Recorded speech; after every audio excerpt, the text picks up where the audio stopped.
Everybody, thanks ever so much for joining us this evening. It's so great to see so many people attend this evening, and welcome to this new set of 3 webinars that we're having all around pupils, supporting pupils with additional needs. And this is the first one of those 3, and we'll have a bit more detail about that later on. My name's Roy Ballon, and I'm the Managing Director and Head of Education at the British Nutrition Foundation. And I'm a former teacher myself.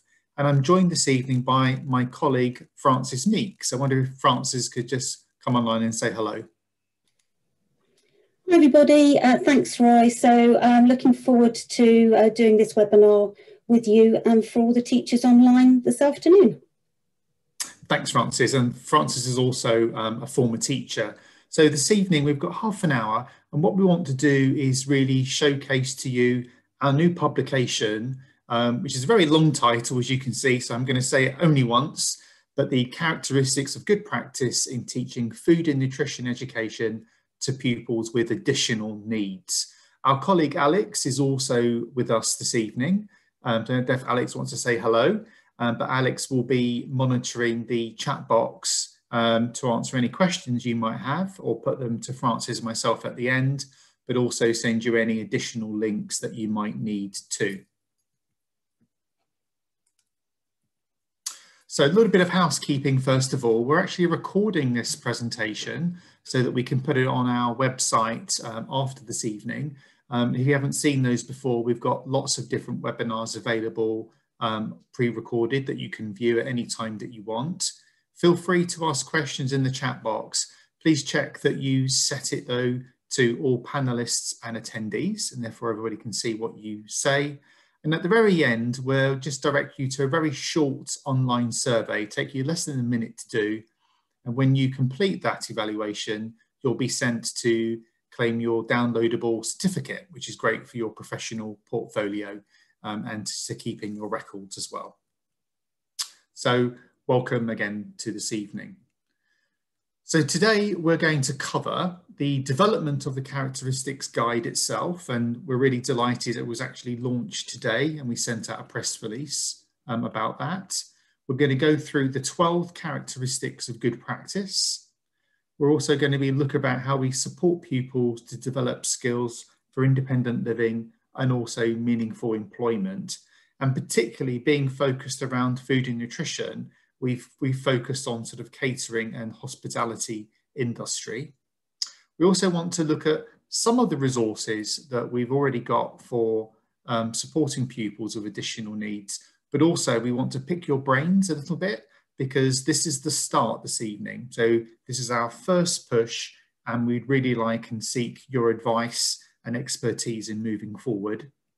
And then we've also got some thoughts for you about additional resources and sources of information to look at too.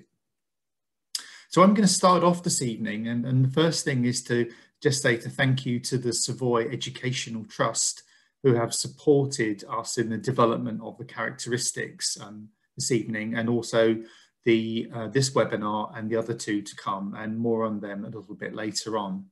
But the reason for the characteristics is we really wanted to show what some good practice look like in teaching food and nutrition to pupils with additional needs. And often that we felt that there isn't a lot of support out there, focused on SEND if you're in the UK, if you're in England rather, and also additional needs or whatever it might be in other areas of the UK. And hence we've used the term, applied needs and supported needs right the way through the document. We really want to look at how we support those pupils with those additional needs, but via the teacher. So it's helping you, the professional, to help the pupil, and that individual pupil's needs. We want to focus on food and nutrition education, because we felt that that is something that we could help with, coming from the British Nutrition Foundation through our programme, Food a Fact of Life. We're building on 2 previous guides, and you may or not have seen these, and these have been produced for primary and secondary schools. And this guidance, we're not suggesting it's for either phase or for a special school, but it's focused on the pupil. So no matter where you teach, this guide is meant to be there to help you with helping those pupils with those additional needs for whatever they might be. We've developed them with a group of experts, and they're practicing teachers, some in special schools, some in maintained schools. We've also worked and talked to awarding organisations about types of qualifications. We've worked with training providers, for example, and people in government, just to try and help us to make sure that what we produce is of use, which is really important to us. We've also talked to other teachers, and they've really helped us to obtain real-life case studies about real practice and about how they've implemented different areas of the characteristics in their classroom. And we've really obviously wanted to focus on those individual needs of the pupil. So it's very sort of pupil-centered, which is absolutely right for this type of work. As I mentioned, we want it to be useful clearly in special schools, but also in mainstream schools too. So to have the widest possible support and impacts that we possibly can. And it's UK-wide, hence we've got the term additional needs rather than, for example, in England, special educational needs and disabilities. It was a term that we use in the booklet, so it then is appropriate and can be used throughout the United Kingdom.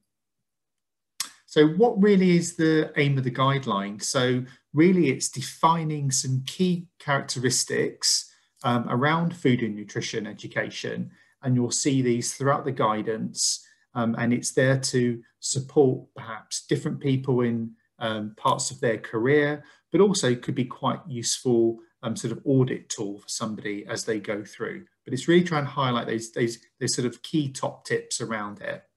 We then look to exemplify those characteristics to show what that looks like in different schools around the United Kingdom. And then we try to look at what we mean by that sort of exemplary practice. So for example, we'll look at different people in school that might have responsibility or lead on certain areas, and that might be your school head teacher, for example, or a curriculum lead, or a special needs coordinator, or a teaching assistant. So we've tried to think about different people throughout the school that could help to support this teaching of food and nutrition. We realise that it really is kind of a whole school effort. We're also looking at trying to highlight sort of key features and how you might achieve those, and trying to be practical about how you can put that into practice. And we hope the case studies, as well as other suggestions, really will help you do that in the future. And really what we're trying to do ultimately is to support teachers that support pupils with additional needs, but particularly those that are newly qualified. Because if you imagine coming into this, it's quite daunting. So it's almost trying to provide a framework that somebody can use to sort of get started. And also perhaps if food and nutrition isn't your main subject as well, that would be quite helpful too. And as I mentioned, it can be useful for you to just audit your own practice and think about what you've got, what could be tweaked, or actually feel good and confident what you're currently doing as well, because that's a good part to play too. And just as an overview, this is what the characteristics do. So each characteristic, there's 12 of them that set this out. And what we're trying to do with these is not to say that these are exhaustive or that they're static, but they are very much a starting point. And they're here for you to look at, and then for you to reflect on, to think about your teaching and learning. So as you can see just over to the right here, we've got one around teaching the curriculum. And it's very much to think about the curriculum. What does that mean, particularly in the respect of additional needs going forward?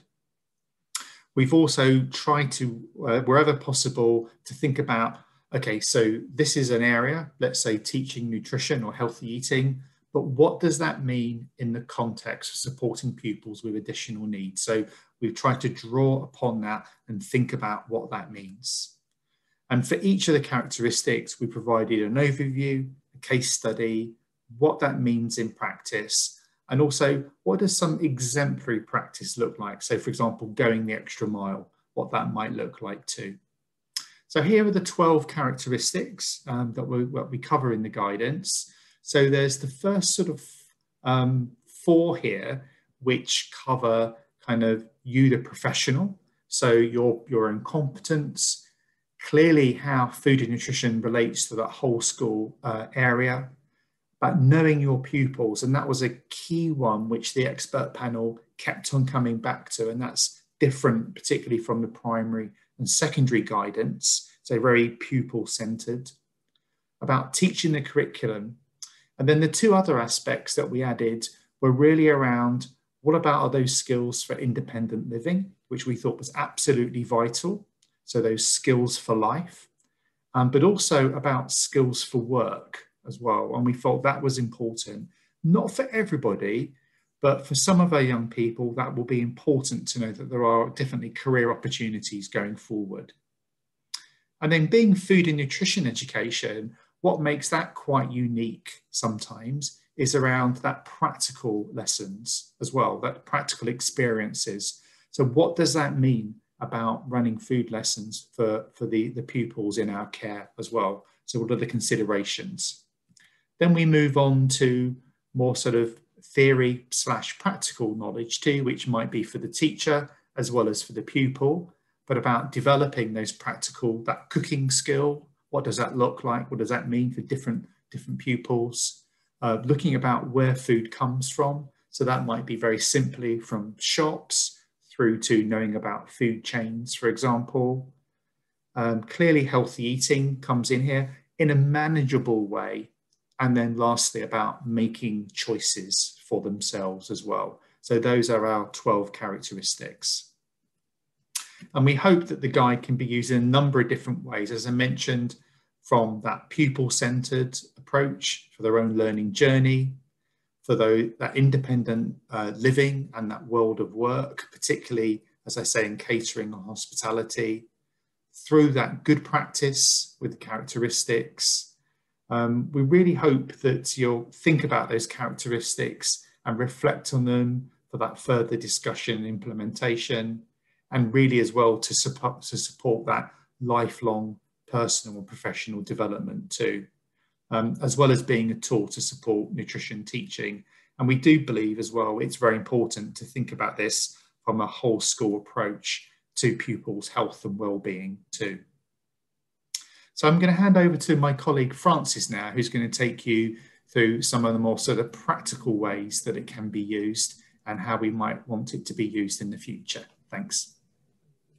Thanks, Roy. So Roy's been through sort of the development of the guide and sort of how it's presented. But what I wanted to do was just to really focus on a few of the areas and just sort of pull out some of the aspects that I think would be really useful to you. So the first one I wanted to look at was about how you can use the guide in practice.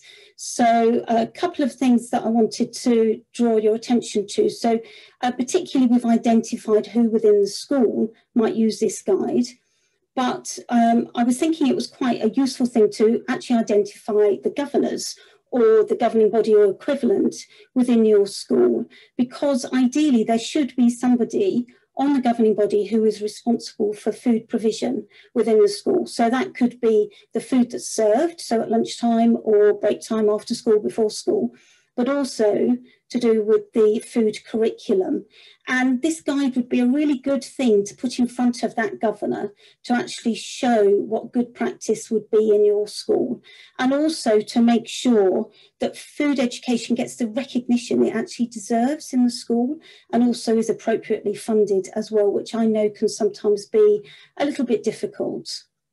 And then also we talked about the staff within the school.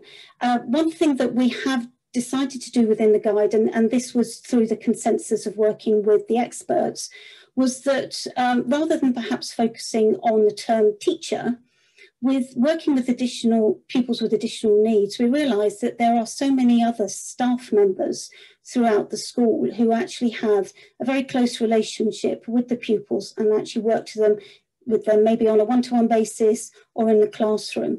So we actually use the term staff throughout the guide, and that could refer to teachers, or it could refer to teaching assistants, high-level teaching assistants, support assistants, whoever may be working with the pupils. But they're obviously going to hopefully find this guide quite useful. But also the other group of people I wanted to identify were teacher training providers. And we know from our experience with our 2 other guides that teacher training providers have found them really useful and actually have used them for designing their programs, for setting assignments, and also for using as a framework for classroom observation. So when they've been going into school to actually assess the trainees, they've been using the guides in order to focus their observation and their assessments. So there are lots of different ways that the guide can be used, and hopefully you'll find one that will suit your needs.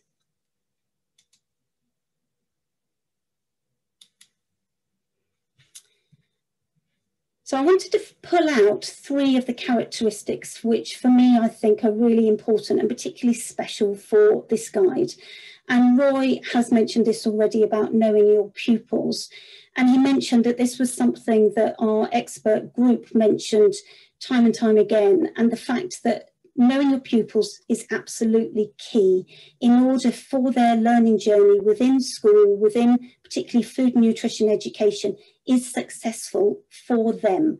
So they're going to have very much a personal learning journey. So you need to make sure that whatever you're doing within your school for food and nutrition is designed for pupils for their individual needs. So I know that that means that it may be that you actually have to have a look at your schemes of work and your lesson plans and actually identify what you might need to change to make them specific and useful and successful for the individual pupils. But it is something that was stressed very much by our expert group, that it was so important.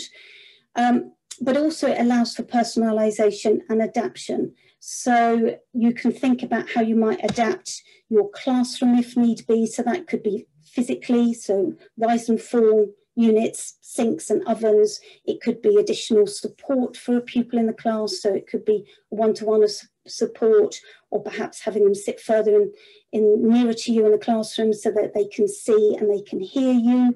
It could be dyslexia software. It could be using assisted technology in order for pupils to be able to use electrical equipment like a blender or a liquidizer. So there are lots of different aspects that by knowing your pupils and knowing their needs, you can actually adjust what you do to actually make sure that what they do is successful. The next one I wanted to go through was developing skills for independent living. So just thinking about independent living. So one of the main aims for young people is to live independently if they can. Now that may be with support or that may be on their own. But in order to help them do that, there'll be lots of things that you can do in school around food and nutrition that will help them achieve that. And it can be covered in lots of fantastic ways and lots of different contexts. So it can develop numeracy and literacy, help them keep themselves and others safe, make choices, etc. And one quite sort of easy way of doing this is to thinking about planning what to eat. So you could work with the pupils to plan a meal maybe, and then you could ask the pupils to compile a shopping list. So that could be a shopping list with words, with symbols, with pictures, or it could be recorded on a phone. And then the pupils could then buy the food. So they could go to the shop themselves or with support, or they could buy online. And then they could take the food back to school. They could sort it into the right storage place, and then they could prepare and cook the food. And then finally, they could serve it to themselves and to others. And through that task, they're actually developing some fantastic skills which will help them in later life. So they're thinking about planning, they're thinking about going to a shop and actually interacting with people, handling money, receiving change, hygiene and safety when storing food and cooking food, knowing when food is cooked, and actually the social element of eating with other people as well. So there are lots of different aspects that can be covered when thinking about developing skills for independent living. And then I'm going to talk about developing skills for work. So as I said, Roy was talking about catering and hospitality earlier, and I'm not going to go into this into great detail, but we've got a webinar coming up on the 30th of June where we've got 2 organisations that are going to be doing some case studies around the work that they do, helping young people develop their skills for work. But there's a few points that sort of just bring out really in that preparation is key to make sure that any work experience or employment later on is successful. It's ideal if you can research local employers and build relationships with those people around you. And there are some fantastic charities across the UK that will actually run work experience or employ young people with additional needs to actually help them get into meaningful employment. And then the other thing is to make sure that young people's confidence is developed in stages to ensure that their work experience and their employment is successful. So that might be starting off with an observational visit. So you may go along, excuse me, with the young person to the employer or to the charity and actually spend some time there with them. They then might go along and actually do some work experience, which might be supported by a member of staff. And then they may go again after that and do some work experience on their own. So it's small steps to make sure that they are happy in their environment, they're able to respond well to those that they're working with, and then making sure it's successful for all. Now I'm going to just talk about some of the resources that we have. So this is a new resource, which is a practical food skills chart, which we've developed to go alongside this guide. And basically, it's a way of identifying the practical food skills that pupils can develop whilst they're doing food activities and experiences. And there'll be a pupil-friendly version coming soon. And the link to this is on the PowerPoint, which you will receive via your email, but also will be online in the next couple of days. So some of the resources we have already on Food a Fact of Life are suitable for pupils with additional needs. One of the main things with our resources, as well as them being evidence-based, they are all editable. So you can find a resource and think, oh yes, that would be good for my particular class, but I need to change it in some way for a particular pupil. And you can do that with our resources. So we have resources that cover healthy eating, cooking and where food comes from. And that's from ages 3 to 5, right up to 14, 16. And you can just choose the ones that suit your pupils' needs. So we have some knowledge organisers, and there's an example of a knowledge organiser on the screen. And we've got those covering a wide range of different topics. We've got some activity packs. We've also got some Learn with Stories, and I think these are lovely resources. They focus on literacy and numeracy and its presentation and a number of worksheets to go along with it. We've got some videos, particularly where food comes from videos, practical food skill videos, recipe videos, and we've also got some interactive games. And for those of you whose pupils might be working towards qualifications, we've got a mapping document for the BTEC Home Cooking Skills Level 1 and 2 qualification. And that might be quite useful for you to be able to see if you're working towards that qualification, which resources actually meet the specification for that. We've also got some support for your own professional development. And these are some reflection documents which we've developed based on the guide, and also they go along with the new online course which we're developing. And they are a good way for you to actually have a look at the different aspects of the good practice that we've incorporated in the guide, and then just have a personal reflection on your own practice, and then come up with some actions to maybe develop or improve your action over time. And at the back of the guide, we've got 3 pages of further sources of information and support. And these are web links, and they are web links to organisations that might be useful for you, but also documents or reports that we think might help you to develop your own skills and knowledge, but also for teaching and learning with pupils with additional needs. So Roy mentioned earlier on that we are just starting out on our journey for supporting teachers of pupils with additional needs. And what we're hoping to do next is to develop some more resources.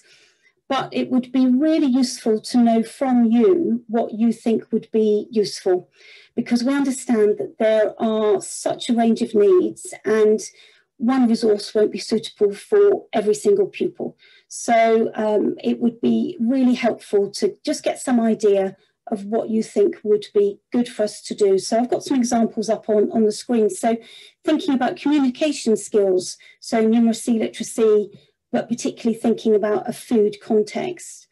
We've got some step-by-step recipes already available on the website. Would some more of those be useful? We've got worksheets, but would some more simple worksheets be good? And then also we're thinking about maybe some sort of inspirational jumping off points, so whether some photographs or illustrations or something like that. So what I've done on the evaluation is I've added an additional box for you to add in some information from yourself as to what you think would be useful for us to actually work on. So please do, if you've got the time, just add your comments into there, and that would be really helpful to us. So before we finish, I just want to mention again about the further training that we've got happening. So we've got the one on the 30th of June, which I've mentioned already, which is about careers. And then we've also got one on the 9th of June, which is a case study, or in fact, 2 case studies from practicing teachers about hands-on approach to teaching food, nutrition, education in their schools. So I think that would be a really good webinar to join us for if you can, along with the one on the 30th of June. We've also got some online training coming, and that will be a free online course which will be available hopefully in the next few days. And to find out more information, if you go on to Food Effective Life and go into the professional development area and into training, then all of our training is in there with all the information and ways to book. And then also we've got a special PPD newsletter which you can sign up for, and then you'll find out about training whenever it becomes available.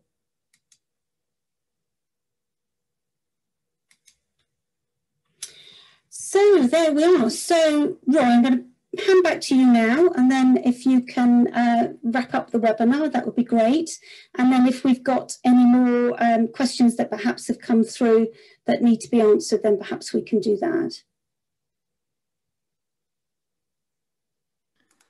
That's great. Thanks, Frances. And I'd just like to say thanks to everybody this evening who's joined in the chat box, because we got some great suggestions there as well for resources. And I'd really like to just thank you all for your participation, and also coming up with such a wonderful range of different things. As I say, tonight really is our kind of first steps at trying to support pupils with additional needs. So 1, we really appreciate your time, and 2, we really hope that you find the characteristics document useful. As Frances mentioned, that will also become an online training course, which we hope you might find helpful for yourself, or perhaps you could suggest to others. And if you are able to come up with some suggestions for different types of resources or how we can support, particularly with the focus on food and nutrition, that's really important for us. We really want to see this as the start of something new and big going forward. So thank you so much. And equally, if you're up for some of us from BNF coming to visit you and getting some ideas, we'd really like that. So please make sure you pop that on evaluation form too. I'd like to thank the Savoy Educational Trust for their support to make this possible, and I'd like to thank everybody involved in the document that took part and also to Francis and Alex tonight, and also to you. So on behalf of BNF and Food Factor Life, thanks ever so much. Stay safe. There's a short survey coming up. If you can complete it, that will be wonderful. And do continue the conversation in the chat box. So other than that, Francis, I think it's a very good evening to everybody.